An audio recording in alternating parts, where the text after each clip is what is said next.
Pranam Jai Jinendra. So, we 36th class of तीर्थंकर चरित्र और इन दिस क्लास हम लोग वासुपूज्य स्वामी का जीवन चरित्र को कंटिन्यू करेंगे जो लास्ट टाइम हमने कवर किया था. तो लेट्स स्टार्ट विद मंगलाचरण. नमो अरियंतारम, नमो सिद्धारम, नमो आयरियानम, नमो वज्रायानम, नमो लोय सव्वसावनम. ऐसो पंच नमुकारो सव पापनासनो मंगलां च सविसिम परममोहि मंगलम. राग द्वेष विजेतारम, ज्ञातारम विश्ववस्तुन सकल पूज्य गिरामेशम तीर्थे संश्रुतिमानय. पन्नगे च सुरेंद्रे च कौशिके पाद संस्कृति निर्विशेष मनस्काय श्रीवीर स्वामिने नमः. अज्ञानां तिमिरान्धानां ज्ञानजननी शलाकया नेत्रमुन्मिलितं येन तस्मै श्रीगुरुवे नमः. सर्वरिष्टप्रणाशाय सर्वभीष्टार्थदायिने सर्वलब्धिनिदानाय श्रीगौतम स्वामिने नमः. ओंकार बिंदु संयुक्तम नित्यं ध्यायन्ति योगिना कामदं मोक्षदं चैव ओंकाराय नमो नमः. तो लास्ट टाइम हमने लास्ट दो क्लासेस हम ऊर्ध्वलोक के बारे में देख रहे थे. तो लेट्स ब्रीफली रिवाइज हमने लास्ट क्लास में क्या देखा था एंड देन उसके बाद हम थोड़ा आगे बढ़ते हैं. तो हमने देखा कि पूरा जो ब्रह्मांड है, पूरा जो सृष्टि है वो 14 राजलोक में ये पूरा सृष्टि है. तो ये पूरा जो जो 14 राजलोक है वो 3 विभागों में विभाजित है, राइट. जो मध्यलोक है, ऊर्ध्वलोक है और अधोलोक है.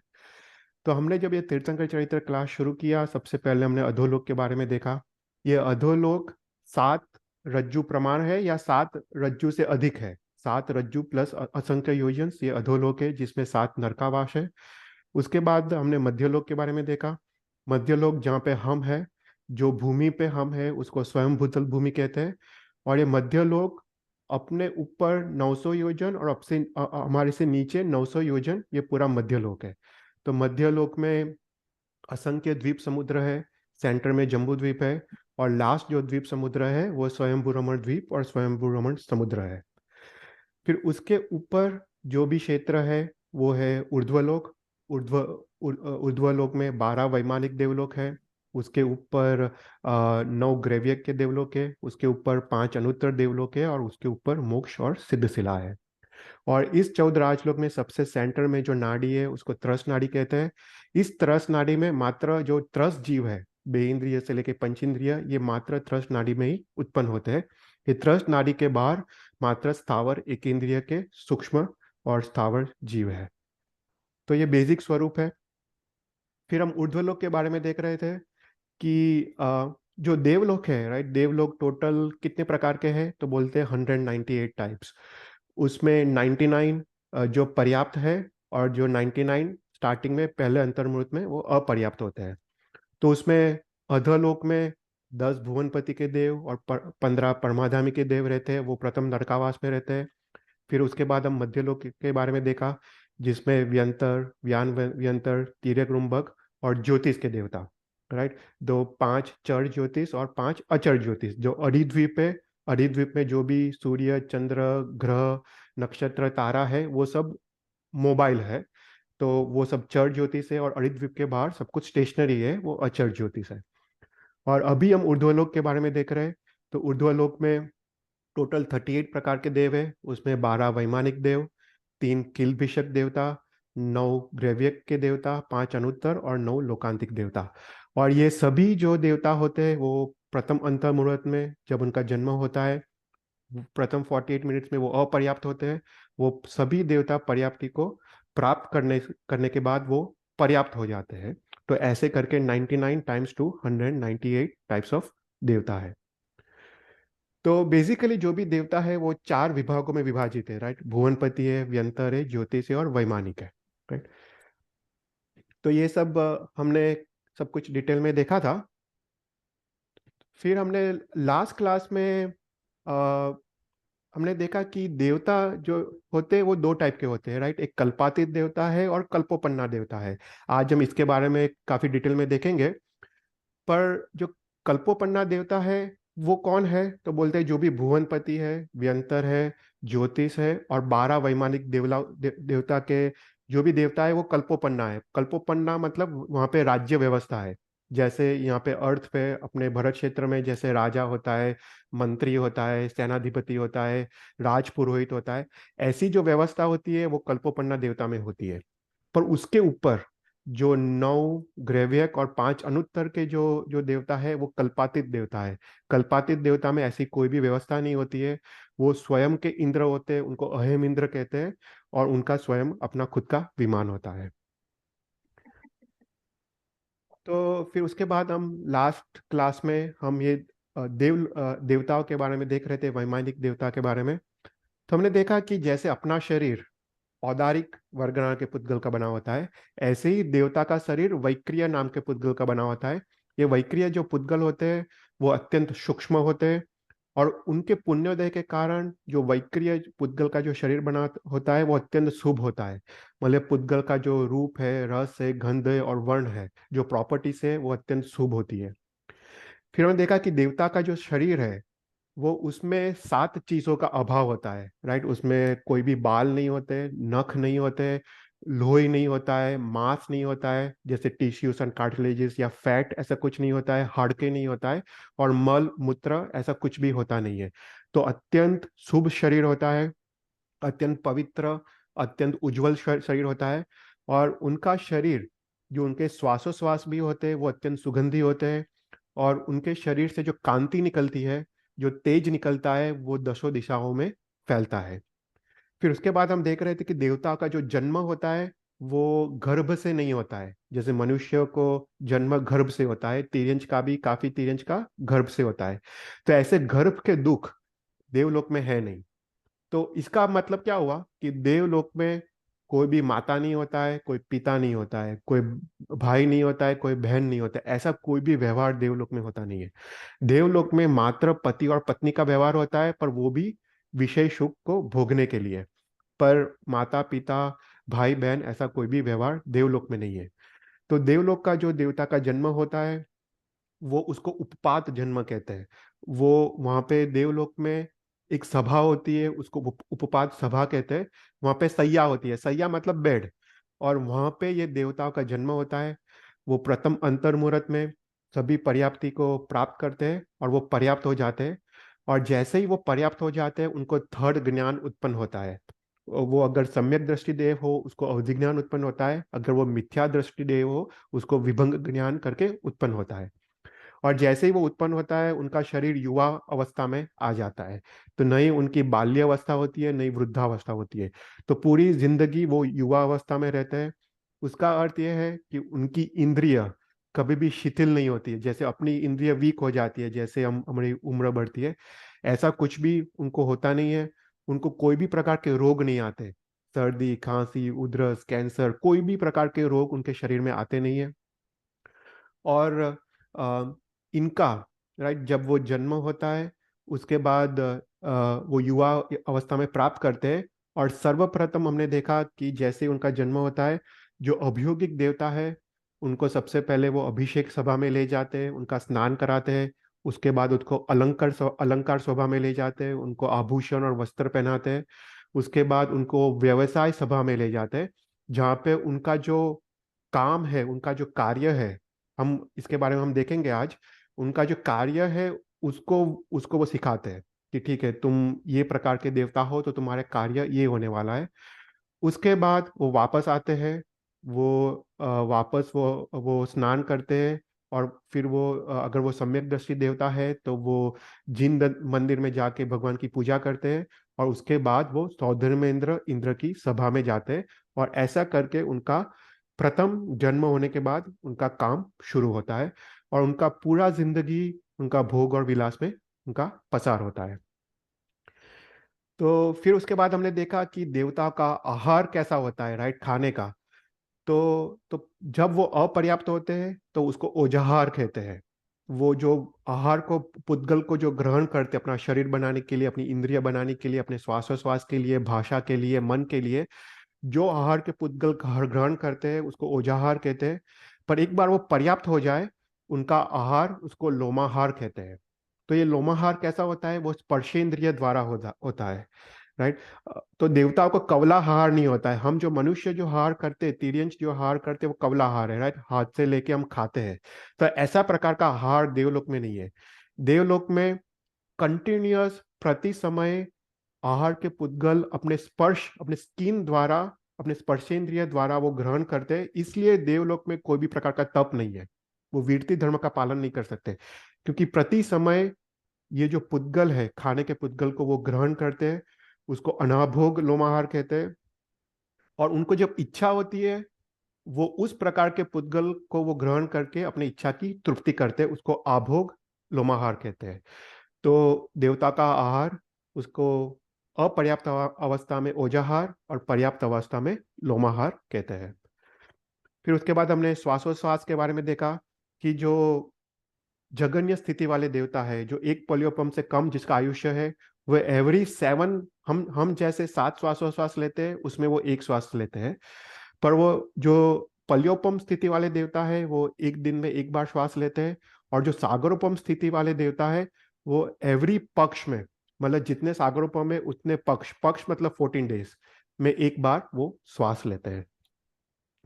फिर उसके बाद हमने देवताओं के काम भोग के बारे में देखा कि अभी जो देविया है, देविया मात्र प्रथम के 2 देवलोक में ही उत्पन्न होती है, राइट। वो वैमानिक देवलोक के, वो भुवनपति में उत्पन्न होती है, व्यंतर, व्यानव्यंतर, ज्योतिष सब में उत्पन्न होती है। पर जो ऊर्ध्वलोक है, उसमें मात्र प्रथम के 2 जो वैमानिक देवलोक है, सौधर्मेंद्र और ईशान देवलोक में, उसमें उसमें ही देवियों का उत्पन्न होती है। बाकी थर्ड देवलोक से मात्र देवता की उत्पत्ति है।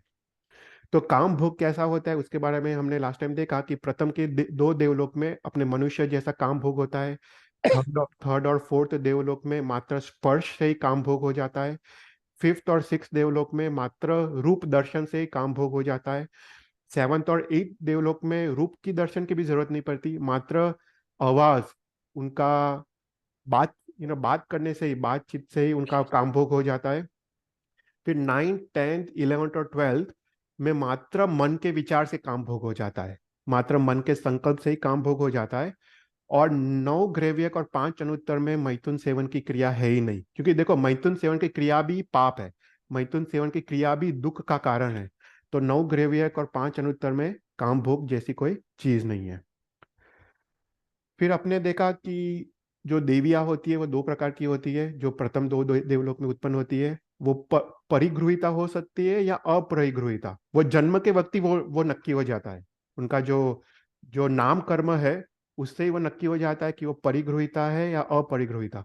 परिगृहिता मतलब वो देव से शादी करती है, और जो अपरिगृहिता है, वो कभी भी कोई शादी नहीं करती, और दूसरे देव के काम भोग में वो उसका वो सहायता करती है, राइट। फिर हमने देखा कि शातावेदनीय कर्म का उदय, तो देवताओं को शातावेदनीय कर्म का उदय मैक्सिमम 6 महीने तक चलता है।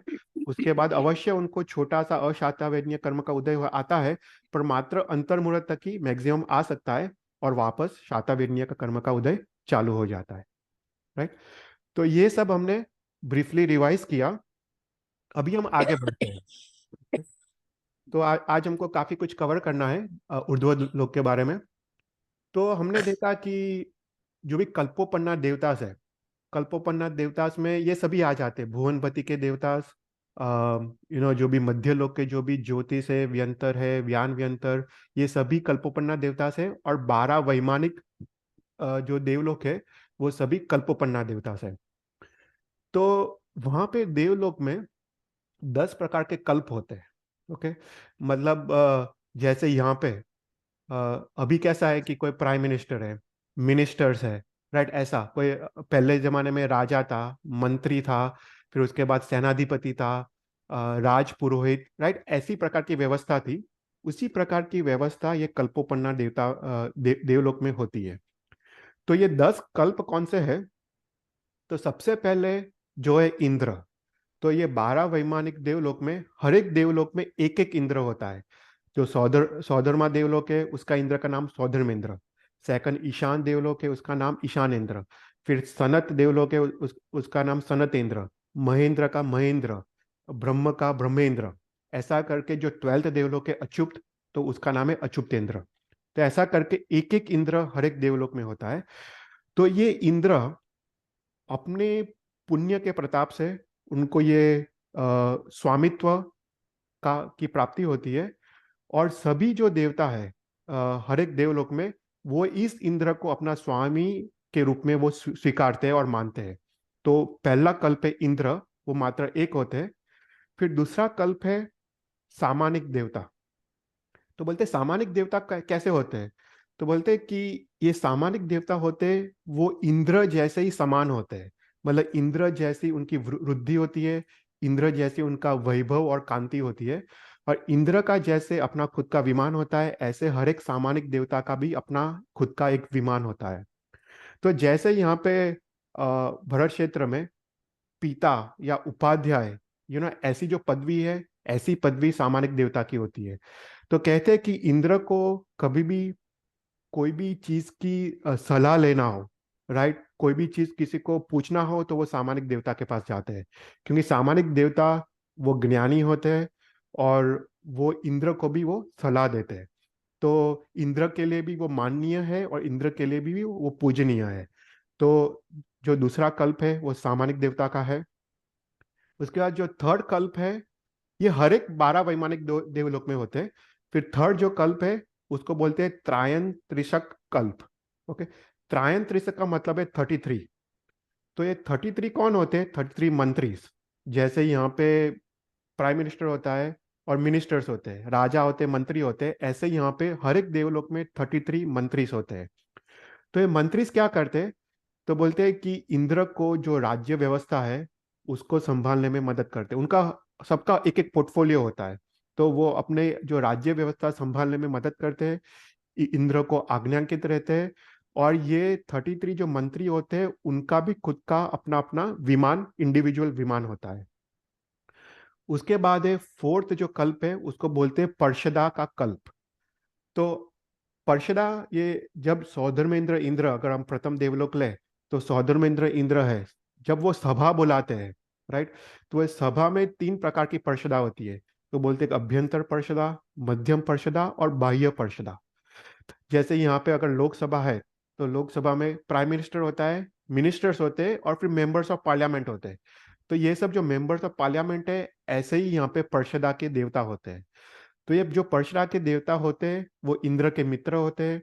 वो इंद्र को, और जो त्रांस के जो मंत्री यहाँ है, 33 मंत्री, उनको राज्य व्यवस्था संभालने में मदद करते हैं। तो ये अपने जब जब जब देवता का जन्म होता है ना, तब ये कल्प उनको उनको अपने अपने नाम, कर्म और पुण्य से असाइन हो जाता है, राइट। जैसे ही जन्म होता है, उनको पता चलता है कि उनका अ, ये प्रकार का कल्प है। तो अगर वो पर्षदा का देवता हो, तो वो पर्षदा का कल्प उसको असाइन हो जाता है, और उनका कार्य पूरी पूरा पूरा जब जब जन्म से मृत्यु तक उनका कार्य ये रहता है। तो पर्षदा के देव, वो अपने अधिकार से वो पर्षदा में बैठते हैं। फिर फिफ्थ प्रकार का कल्प है आत्मरक्षक देवता, राइट। तो हर एक इंद्र के 2 आत्मरक्षक देवता होते हैं। अभी इंद्र स्वयं निर्भय होते हैं, स्वयं शक्ति संपन्न होते हैं, पर इंद्र का प्रभाव दिखाने के लिए और शत्रु को भयभीत करने के लिए इंद्र के पीछे दोनों ओर ये आत्मरक्षक देवता शस्त्र के साथ खड़े रहते हैं। तो हर एक 12 वैमानिक देवलोक में इंद्र के पीछे 2 आत्मरक्षा देवता होते हैं। फिर सिक्स्थ कल्प है लोकपाल कल्प, या लोकपाल देवता। लोकपाल देवता मतलब क्या? लोकपाल देवता मतलब पुलिस। तो वहां पे देवलोक में भी चोरी होती है, झूठ बोलते हैं, आदि आदि गुना होते हैं। कोई किसी और की देवी को ले जाता है, राइट, ऐसे काफी गुना होते हैं। तो इंद्र के फरमान अनुसार, इंद्र के आज्ञा अनुसार ये लोकपाल देवता उनको सजा या उनको शिक्षा देते हैं। तो ये पुलिस का काम करते हैं, उसको लोकपाल देवता कहते हैं। फिर सेवंथ है सेनाना देवता, या फिर उसका दूसरा नाम है अनिक देवता। ये अनिक देवता कैसे होते हैं? कि वो सेना को क्रिएट करते हैं युद्ध के दौरान। कभी शास्त्र में उदाहरण आता है कि देवलोक में भी युद्ध होता है, एक देवता और दूसरे देवता के बीच युद्ध होता है। या कभी एक अपने भगवान महावीर के चरित्र में भी आता है कि भुवनपति के देवता चर्मेंद्र ने सौधर्मेंद्र इंद्र पे अटैक किया, राइट, ऐसा भी आता है। तो डिफरेंट डिफरेंट देवलोक में भी युद्ध हो सकता है। तो ऐसे जब युद्ध होता है तब ये अनेक देवता क्या करते हैं, वो सेना को क्रिएट करते हैं अपनी वैक्रिय लब्धि द्वारा। तो वो 7 चीजों को क्रिएट करते हैं। तो बोलते हैं हाथी, घोड़े, फिर रथ, फिर पाड़ा, पैदल, गंधर्व और नट्य। ऐसा करके 7 लोग को क्रिएट करते। अभी हाथी हाथी नहीं है, वो रियल एनिमल नहीं है, पर अपना वैक्रिय लब्धि से ऐसा करके सेना को वो विकुरते हैं और ऐसा क्रिएट करते हैं युद्ध के दौरान। तो उसको अनेक देवता कहते हैं। फिर 8 प्रकार का कल्प है, वो है प्रकीर्णक देवता। प्रकीर्णक देवता मतलब प्रजा, जो भी बाकी सब सभी देवता है।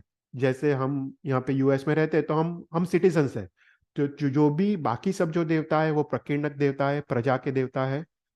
फिर 9th है अभियोगिक देवता। अभियोगिक देवता मतलब नौकर चाकर देवता।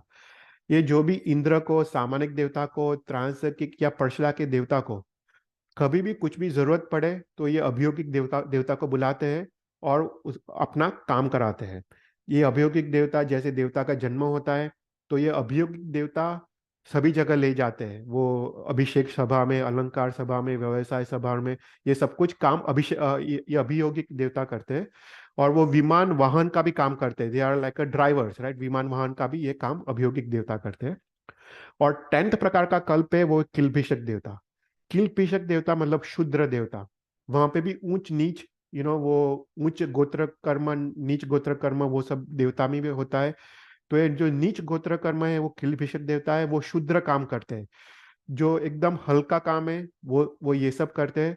अभी देवलोक में ऐसा कहते हैं कि कोई हल्का काम तो होता है नहीं, पर ये सभी देवता उनको एक नीच की दृष्टि से देखते हैं, उनको उनको खराब दृष्टि से देखते हैं। तो ये जो देवता है वो किल्भिषक देवता। तो ये सभी 10 प्रकार के कल्प भुवनपति में होते हैं। व्यंतर, व्यानवंतर, ज्योतिष और प्रथम 12 वैमानिक देवलोक में ये 10 प्रकार के कल्प होते हैं। एक्सेप्ट बोलते कि ज्योतिष में और व्यंतर देवता में 2 कल्प नहीं होते, वो है त्रायंसिक देवता और लोकपाल देवता। तो व्यंतर और ज्योतिष में 8 कल्प होते हैं, बाकी सब में ये 10 प्रकार के कल्प होते हैं। और जन्म के साथ ही उनको वो कल्प असाइनमेंट उनको मिल जाता है अपने पुण्योदय के कारण। कोई भी क्वेश्चंस?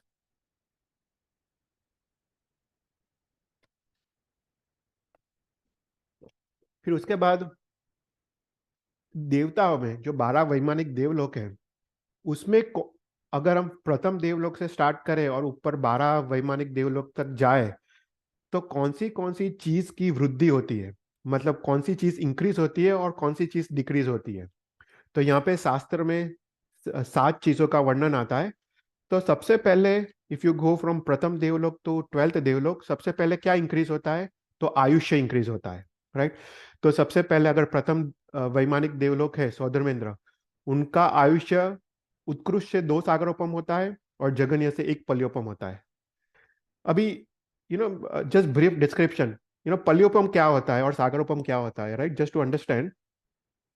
हम कभी एक क्लास लेंगे जस्ट टू डिस्कस द काल, व्हाट इज टाइम।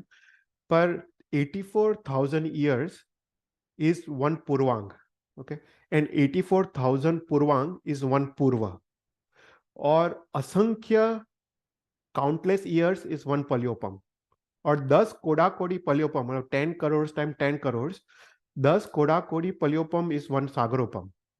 ओके, तो इतना लंबा काल, राइट।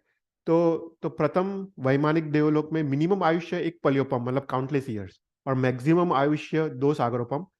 फिर सेकंड देवलोक में और इंक्रीज होता है, थर्ड में और इंक्रीज होता है, ऐसा करते करते 12th वैमानिक देवलोक है, उसमें उत्कृष्ट आयुष्य 22 सागरोपम और जघन्य आयुष्य 21 सागरोपम। फिर 9th ग्रेवियलक में 9 ग्रेवियक में और इंक्रीज होता है, 5 अनुत्तर में और इंक्रीज होते जाता है, और जो सबसे ऊपर जो अनुत्तर विमान है उसमें मैक्सिमम आयुष्य है 33 सागरोपम, राइट। तो ऐसा करके ऊपर ऊपर के देवलोक में, ऊर्ध्वलोक में जाते हैं, ऐसे आयुष्य इंक्रीज होता है। अभी जो देविया है ये सब देवता की बात है। अभी जो देविया है, देविया सिर्फ 2 देवलोक में होती है, सौधर्मेंद्र और ईशान देवलोक में होती है। और देविया हमने देखा 2 प्रकार की होती है, परिगृहित जो मैरिड है और अपरिगृहित जो अनमैरिड है। जो प्रहिगृहीता जो देवियां है उनका आयुष्य प्रथम देवलोक में 7 पल्योपम उत्कृष्ट है, जगन्य से 1 पल्योपम। जो अप्रहिगृहीता है अनमैरिड, उनका आयुष्य 50 पल्योपम, जगन्य से 1 पल्योपम। तो ऐसा करके ईशान में थोड़ा इंक्रीज होता है, पर देवियों का आयुष्य कम होता है कंपेयर टू देवता का आयुष्य। तो सबसे पहले हम ऊपर जाते हैं तो आयुष्य इंक्रीज होता है। फिर दूसरा चीज क्या इंक्रीज होता है? तो दूसरा चीज है कि देवताओं की शक्ति, ओके, वो प्रथम देवलोक से लेके 12th देवलोक तक वो इंक्रीज होते जाती है। तो योग शास्त्र में कलिकाल सर्वज्ञ हेमचंद्राचार्य ने देवताओं की 8 प्रकार की शक्ति का वर्णन किया है। तो ये देवता की शक्ति क्या कैसी होती है, कौन सी प्रकार की शक्ति होती है? तो बोलते हैं कि सबसे पहली शक्ति है अणिमा लब्धि। वो अपना शरीर अत्यंत छोटा कर सकते हैं। बोलते हैं जो लोटस है, लोटस का जो छिद्र है, वो छिद्र में प्रवेश कर सकते हैं। तो अपना शरीर को इतना छोटा कर सकते हैं, उसका नाम है अणिमा लब्धि। दूसरी लब्धि है महिमा लब्धि। वो अपने शरीर को मेरू पर्वत जितना बड़ा कर सकते हैं। मेरू पर्वत कितना बड़ा है? 1 लाख योजन, और उसका हाइट, और 20,000 योजन उसका डायमीटर। तो इतना बड़ा शरीर वो बना सकते हैं, उसको बोलते हैं महिमा लब्धि। फिर उसके बाद है लघिमा लब्धि। अपना शरीर वायु से भी हल्का कर सकते हैं, वो एयर से भी हल्का कर सकते हैं। फिर गरिमा लब्धि। अपना शरीर वज्र से भी भारी कर सकते हैं, वज्र जो लोखंड है उससे भी वो भारी कर सकते हैं। फिर फिफ्थ है प्राप्ति लब्धि। प्राप्ति लब्धि ऐसी लब्धि है कि it's more like tele transportation जैसा। वो जमीन पे रह के मेरू पर्वत के अग्रभाग को छू सकते हैं, मतलब वो प्राप्ति लब्धि है। फिर उसके बाद है प्राकम्य लब्धि। वो पृथ्वी को पानी की तरह तैर सकते हैं, और पानी को पृथ्वी की तरह वॉक कर सकते हैं। तो पानी और पृथ्वी को इंटरचेंज कर सकते हैं गमनागमन के लिए, उसको बोलते हैं प्राकम्य लब्धि। फिर उसके बाद है सेवंथ लब्धि है ईशत्व लब्धि। वो तीर्थंकरों की जो वृद्धि है, जैसे तीर्थंकर के 8 प्रतिहार्य है, वो कौन बनाता है? देवता बनाते हैं, राइट? तो ये जो बनाने की शक्ति, उसको ईशत्व लब्धि कहते हैं। उसके बाद है लास्ट है वशित्व लब्धि। वो सर्व जीवों को वश कर सकते हैं। वो किसी को भी मनुष्य लोक में आके कोई मनुष्य को वश करके बोल सकते तुम ये कार्य करो, तो कोई भी जीव को वो वश कर सकते हैं। तो ये 8 प्रकार की शक्तियां कलिकाल सर्वज्ञ हेमचंद्राचार्य ने योग शास्त्र में उसका वर्णन किया है। तो ये शक्तियां प्रथम वैमानिक देवलोक से लेके पूरे 5 अनुत्तर के देवलोक तक वो शक्तियां इंक्रीज होते जाती है। तो प्रथम था आयुष्य इंक्रीज होता है। सेकंड है ये शक्तियां इंक्रीज होते जाती है। फिर उसके बाद थर्ड है सातावेदनीय कर्म का उदय, उनका इंक्रीज होते जाता है। तो प्रथम वैमानिक देवलोक में जो सातावेदनीय कर्म का उदय है, उससे ज्यादा उदय सेकंड देवलोक में होता है। ऐसा करके करके उनका सातावेदनीय कर्म का भी उनका इंक्रीज होते जाता है। फिर उसके बाद लिखते हैं कि विषयों के अनुभव का सुख इंक्रीज होते जाता है, मतलब भोग सुख, जो जो 5 इंद्रियों के विषय का सुख है वो इंक्रीज होते जाता है। फिर लिखते हैं कि वस्त्रों और आभूषण की कांति वो इंक्रीज होते जाती है। जो वो वस्त्र पहनते हैं और जो आभूषण अलंकार आदि पहनते हैं, उसकी जो कांति निकलती है वो इंक्रीज होती जाती है, मतलब और अच्छे क्वालिटी की उनको वस्त्र और आभूषण ऊपर ऊपर के देवलोक में उनको प्राप्त होते हैं। फिर उसके बाद जो आज का एक चीज लेना है, लेशिया। तो लेशिया हम इसके बारे में थोड़ा हम डिस्कस करते हैं। पर प्रथम के 2 देवलोक में, मतलब सौधर्मेंद्र और ईशान में, उनको तेजो लेशिया होती है। फिर ये लेशिया जैसे ऊपर ऊपर के देवलोक में जाते हैं, वो लेशिया विशुद्ध होते जाती है। लेशिया प्रथम के देवलोक में तेजो लेशिया है। फिर ऊपर के और ऊपर के 3 लोक में, मतलब थर्ड फोर्थ एंड फिफ्थ देवलोक, सनत कुमार, फिर महेंद्र और ब्रह्म देवलोक में उनको पद्म लेशिया होती है। और सिक्स्थ देवलोक से 5 अनुत्तर तक शुक्ल लेशिया होती है, राइट? तो मेरे को आज थोड़ा ये लेशिया के बारे में थोड़ा थोड़ा लेना है, राइट? क्योंकि लेशिया काफी काफी इंपॉर्टेंट टॉपिक है। तो लेशिया क्या है, राइट? हमने तो काफी जगह पे हमने ये एग्जाम्पल देखा है, राइट? वो ट्री का, कि किसी को खाने की इच्छा हुई तो किसी ने बोला कि पूरा ट्री काट डालो, ब्रांच काट डालो, वो सब। पर लेशिया चीज है क्या? तो इन टू अंडरस्टैंड लेशिया, तो लेशिया मतलब अपने आत्मा का परिणाम, अपने अंतरकरण की वृत्ति, मतलब आत्मा से उठता हुआ भाव, उसको उसको लेशा कहते हैं। तो मन के विचार वो अलग है, राइट। जो अपना माइंड जो सोचता सोचता है वो लेशा नहीं है, राइट। तो अपने अपने वहाँ शास्त्र में लिखा है कि दो टाइप के माइंड होते हैं। एक है बाह्य माइंड और दूसरा है सूक्ष्म माइंड, जैसे कॉन्शियस माइंड एंड सब कॉन्शियस माइंड। पर उसके नीचे आत्मा के साथ एक लेयर, एक और लेयर कनेक्टेड है, उसको लेशा कहते हैं। तो अंतरकरण से आत्मा से उठते हुए आत्मा के परिणाम, उसको लेशा कहते हैं। तो ये लेशिया दो प्रकार की होती है, द्रव्य लेशिया और भाव लेशिया। द्रव्य लेशिया मतलब आत्मा के जैसे परिणाम होते हैं, उस प्रकार के पुद्गलों को वो ग्रहण करते हैं। वो पुद्गल रूप रस गंध और स्पर्श वाले होते हैं। तो फिजिकल पुद्गल को वो ग्रहण करते हैं, उसको द्रव्य लेशिया कहते हैं। और भाव लेशिया मतलब आत्मा के भाव परिणाम, जिसके पीछे जो पुद्गल को ग्रहण करते हैं, उसको भाव लेशिया कहते हैं। तो यहाँ पे थोड़ा हम लेशिया को थोड़ा अंडरस्टैंड करते हैं कि भगवती सूत्र में क्या लिखा है, अपने आगम सूत्र में लेशिया के बारे में क्या लिखा है। तो यहाँ पे गौतम स्वामी भगवान महावीर को भगवती सूत्र में आता है कि क्वेश्चन पूछते हैं कि हे भगवंत, लेशिया कितने प्रकार की होती है। तो यहाँ पे महावीर भगवान बोलते हैं कि कि हे गौतम, लेशिया 6 प्रकार की होती है। कृष्ण लेशिया, नील लेशिया, कापोत लेशिया, तेजो लेशिया, पद्म लेशिया और शुक्ल लेशिया। तो कैसे पता चले किसको कौन सी लेशिया है? तो इसके जवाब में भगवान महावीर भगवती सूत्र में गौतम स्वामी को बोलते हैं कि जिस प्रकार के आत्मा के परिणाम होते हैं, उस प्रकार की लेशा होती है। तो सबसे पहले बोलते हैं कि कृष्ण लेशा वाला जीव कैसा होता है। तो बोलते हैं जो कृष्ण लेशा वाला जीव है, वो मिथ्यात्वी होता है। उसको कोई भी प्रकार का व्रत नियम पचकान नहीं होता है। वो प्रमाद करता है। उसके चार जो कषाय है वो तीव्र होते हैं। और वो मन वचन काया की अशुभ प्रवृत्ति में लगा रहता है। वो 6 काय की हिंसा करता है। और वो तीव्र आरंभ और समारंभ करता है। उसके विचार शुद्र होते हैं। और उसके परिणाम क्रूर होते हैं, हिंसक परिणाम वाला होता है। और वो अजितेंद्रिय होता है, मतलब वो इंद्रियों के वश होता है, इंद्रियों के विषय में वो आसक्त होता है। तो ऐसा जीव कृष्णलेशा है। और जिसकी कृष्णलेशा होती है, उसका नरक का आयुष्य का बंद होता है, वो जनरली नरक में जाते हैं। तो देवताओं को ये ये जो अशुभ लेशा देवता को नहीं होती, वैमानिक देवता को नहीं होती है। फिर दूसरा, सेकंड है नील लेशिया। तो नील लेशिया वाला जीव कैसा होता है? तो बोलते हैं यहाँ पे गौतम स्वामी को कि जो नील लेशिया वाला जीव है वो ईर्ष्यारु होता है, जेलस होता है। वो अज्ञानी होता है, मायावी होता है, द्वेषी होता है, वो दूसरे को द्वेष करता है।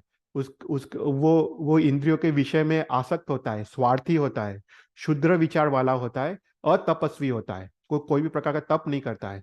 तो ऐसा प्रकार का जो जिसकी लेशा होती है, जैसा आत्मा का परिणाम होता है, उसको नील लेशा कहते हैं। ये नील लेशा वाला जीव भी नरक में जाता है, या उसको तिर्यंज का आयुष्य का बंद होता है। फिर थर्ड जो लेशा है, वो है कापोत लेशा। तो कापोत लेशा वाला जीव कैसा होता है? तो बोलते हैं वो असरल होता है, वक्र होता है। वक्र मतलब किसी की बात वो सुनेगा नहीं, मानेगा नहीं, वो अपना ही चलाएगा। जड़ बुद्धि कहते हैं ऐसे। तो वक्र होता है। फिर अपने दोषों को छुपाने वाला, दूसरे को दोष को देखना। अपने सिर्फ गुण को देखता है, और दूसरे को दोष को देखता है। फिर अभिमानी होता है, जिसका मान कषाय तीव्र होता है। परिग्रह काफी होता है, आसक्त काफी होता है, मिथ्या दृष्टि होता है, झूठ बोलने वाला होता है, चोरी करने वाला होता है। ऐसा जीव कापोद लेशिया वाला है। कापोद लेशिया वाला जीव भी तिर्यंश में जाता है। तो ये 3 प्रकार की लेशिया देवलोक में नहीं होती है। तो प्रथम के 2 देवलोक में तेजोलेशिया होती है, फर्स्ट एंड सेकंड देवलोक में। तो ये तेजोलेशिया वाले जीव कैसे होते हैं, मतलब प्रथम 2 देवलोक के देव कैसे होते हैं? तो बोलते हैं वो नम्र होते हैं, विनयी होते हैं, माया से रहित होते हैं। वो तप आदि में मतलब धर्म आराधना करते हैं, धर्म प्रेमी होते हैं, और पाप भीरु होते हैं। देखो, हमने पाप भीरु की बात की थी। वो पाप करते हुए घबराते हैं। तो ऐसा प्रकार के जीव वो तेजोलेशा होते हैं। और तेजोलेशा जिसकी होती है, वो उसको मनुष्य या देवलोक का आयुष्य का बंद होता है। फिर थर्ड फोर्थ एंड फिफ्थ देवलोक के देव कैसे होते हैं? तो उनका पद्मलेशा है। तो पद्मलेशा वाले जीव कैसे होते हैं? तो उनके क्रोध मान माया लोभ अति अल्प हो गए होते हैं। वो प्रशांत होते हैं, मतलब शांत चित्त, थिर थिर चित्त वाले होते हैं। वो दया परोपकार के भाव होते हैं, जितेंद्रिय होते हैं, वो 5 इंद्रियों को जिसने जीत लिया हो। और उनके अल्प अभिलाषी, मतलब संसार की इच्छा काफी कम रह गई हो। ऐसे जीव पद्मलेशिया वाले हैं, वो थर्ड फोर्थ एंड फिफ्थ देवलोक वाले होते हैं। और उसके ऊपर सिक्स देवलोक से लोग के 5 अनुत्तर वाले शुक्ल लेशिया के जीव होते। तो शुक्ल लेशिया वाले जीव कैसे होते? तो बोलते हैं शुक्ल लेशिया वाले जीव वो आर्तर ध्यान और रौद्र ध्यान नहीं करते, वो मात्र धर्म ध्यान में होते या शुक्ल ध्यान में होते। प्रशांत चित्त वाले होते, वो जिसने वो वैराग्य को प्राप्त किया है। वो सराग मतलब वो भगवान के प्रति राग धराते पर संसार के प्रति वैराग्य धराते। और उपशांत होते, जिसने राग द्वेष को शांत कर दिया है। और वो 5 समिति और 3 गुप्ति का पालन करने वाले होते हैं। तो ऐसे जीव 6th देवलोक से 12th वैमानिक या 5 अनुत्तर देवलोक के जीव को ये शुक्ल लेशिया होती है। तो उसके बाद जो जो लेशिया होती है, राइट, लेशिया का रूप, वर्ण, रूप, रस और गंध होता है, राइट। तो यहाँ पे लिखते हैं शास्त्र में कि जिस प्रकार की लेशिया होती है उस प्रकार का शरीर का कलर वो देवता को होता है, राइट।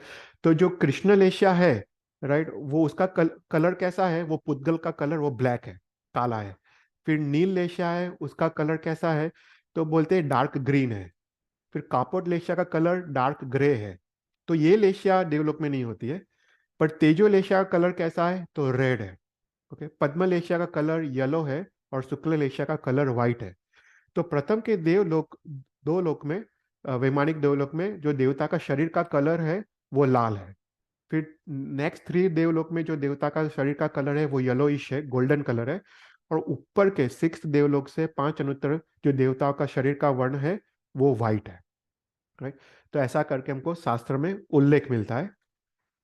फिर उसके बाद ये तो वर्ण हुआ। फिर गंध, गंध कैसी होती है? तो बोलते हैं कृष्ण नील और कापोत लेशिया का गंध मरे हुए गाय की तरह या मरे हुए कुतरे की तरह या सर्प का गंध, दुर्गंध होती है। और तेजो पद्म और शुक्ल लेशिया की जो गंध होती है वो पुष्प जैसे सुगंधी होती है, राइट। फिर उसके बाद उसका रस, उसका स्वाद कैसा होता है?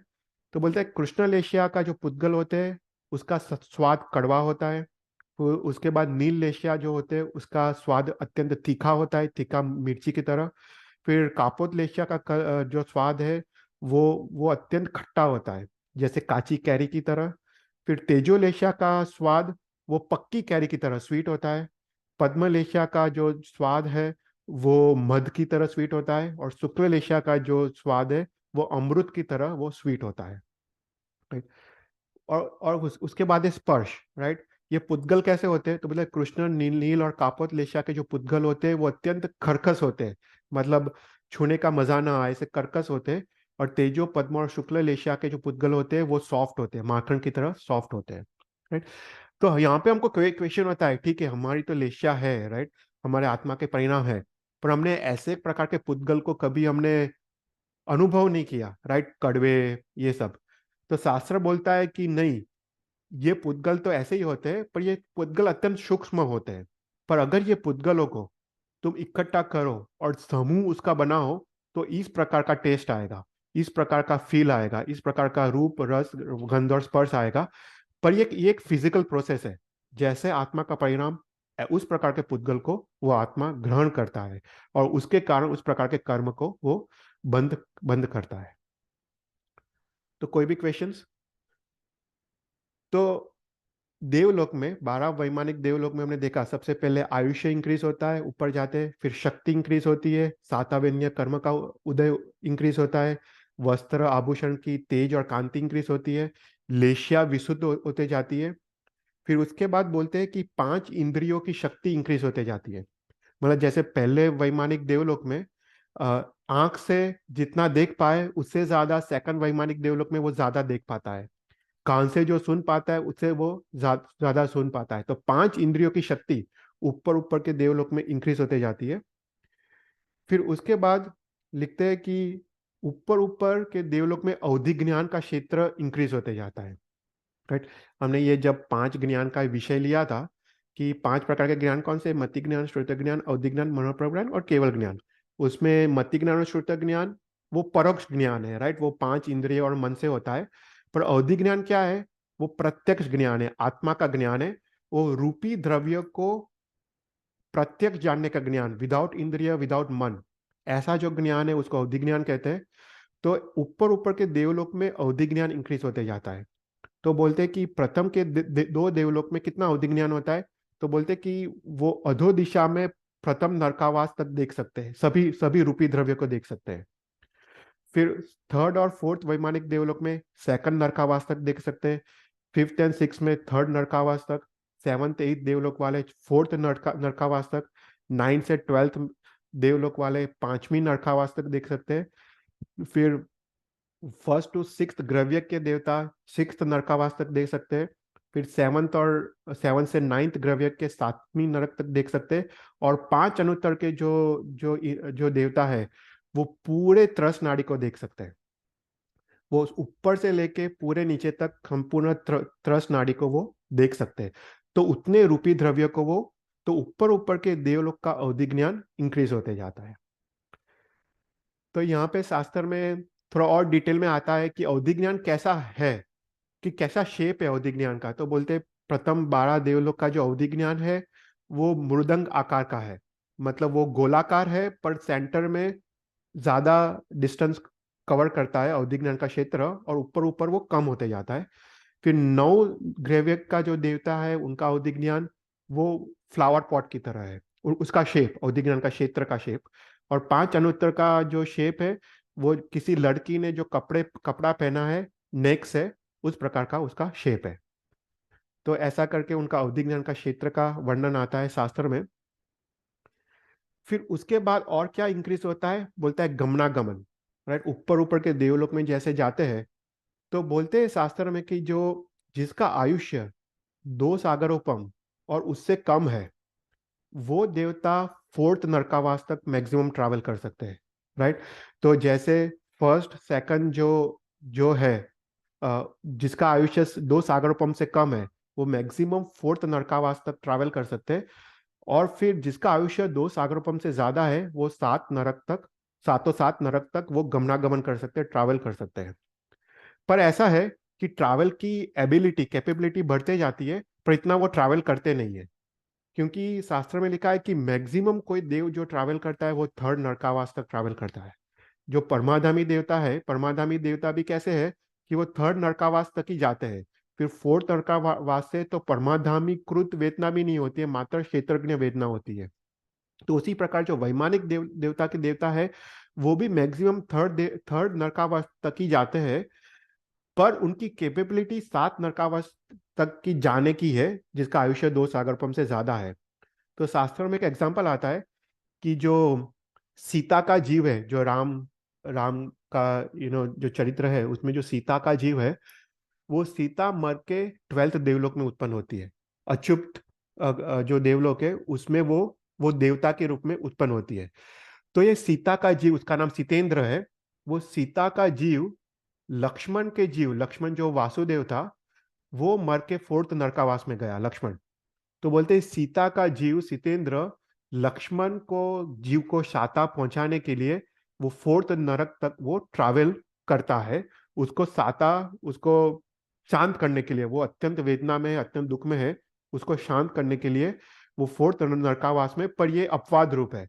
जनरली कोई भी जीव इतना दूर ट्रैवल नहीं करता है, पर अपने पूर्व भव के उसके कारण जो भी उनका संबंध था, तो ये सीता का जीव लक्ष्मण को मिलने के लिए फोर्थ नरकावास तक वो ट्रैवल करता है। तो 7 नरकावास तक वो ट्रैवल कर सकते हैं पर जनरली कोई जाता नहीं है। तो ये सब हमने देखा कि ये सब प्रथम वैमानिक देवलोक से 5 अनुत्तर तक ये सब इंक्रीज होते जाता है। फिर क्वेश्चन है, सेकंड है कि डिक्रीज क्या होता है। तो बोलते हैं कि दो चीज डिक्रीज होती है प्रथम प्रथम देवलोक से 5 अनुत्तर तक। तो बोलते हैं एक है शरीर का हाइट। ओके।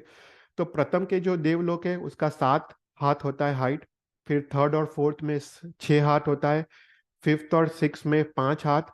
सेवन्थ और एट्थ देवलोक में 4 हाथ। 9th 10th 11th और 12th देवलोक में 3 हाथ की उनकी हाइट होती है। 9 ग्रेवक में 2 हाथ और 5 अनुत्तर में मात्र एक एक हाथ प्रमाण उनकी हाइट होती है। पर ऊपर ऊपर के देवलोक में हाइट डिक्रीज होती है। और दूसरा चीज जो डिक्रीज होता है विमानों की संख्या। ओके। जो प्रथम देवलोक है, सौधर्मेंद्र देवलोक, उसमें 32,000 विमान है। अभी ये विमान हम आगे जाके देखेंगे जब थोड़ा ज्योग्राफी देखेंगे। ये जो विमान होते हैं ना, वो इतने बड़े होते कि भरत क्षेत्र से भी ज्यादा बड़े होते हैं, एक एक विमान। देवताओं के एक एक विमान पूरे भरत क्षेत्र से भी ज्यादा बड़े होते हैं।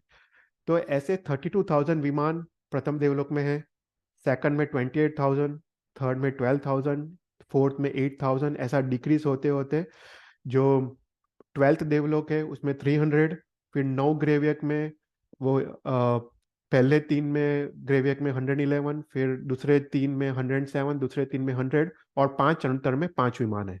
तो ऐसा करके 84,97,023 विमान है ये देवलोक में।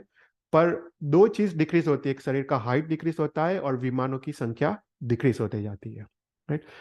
तो यहाँ पे हमने काफी डिटेल में देखा। हम आगे की क्लास में काफी और कवर करेंगे देवलोक के बारे में। पर कोई भी क्वेश्चंस हो तो तुम पूछ सकते हो।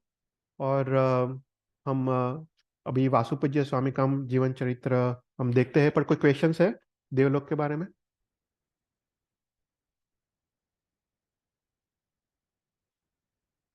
ठीक है। तो हमने लास्ट क्लास